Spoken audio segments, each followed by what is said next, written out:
As you know, in this week's parsha, Yaakov meets Paro.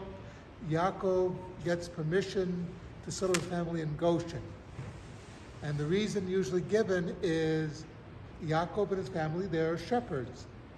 And in Egyptian society at the time, animals were gods, sheep were gods.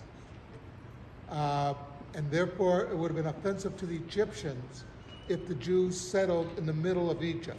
So they put them out of the way.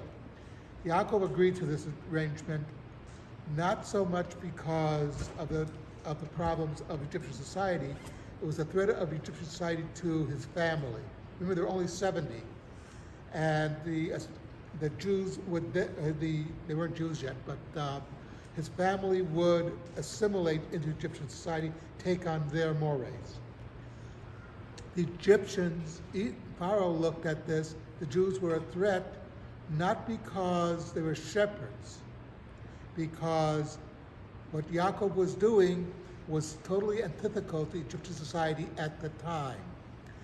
You know, during this trip, we managed to go to the Valley of the Kings, where the Pharaohs are buried. The Pharaohs were actually buried. And you see that they were there. They believed that you take everything with you to the next world, etc. You know, they would give them all their food and whatnot.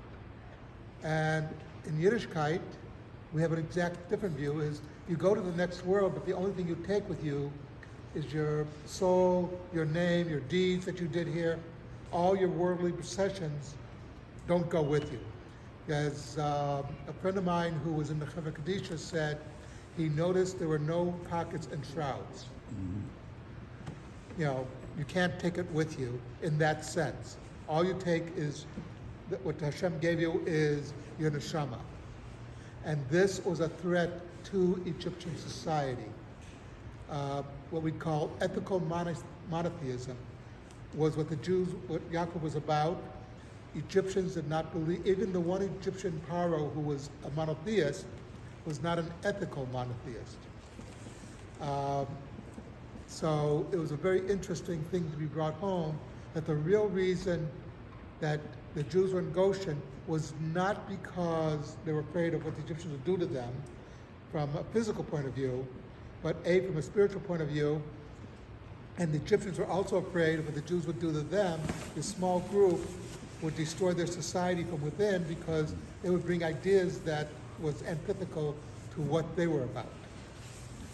So just something to think about, that we have to be steadfast in who we are, and our education is vital. Kaddish Rabbanim.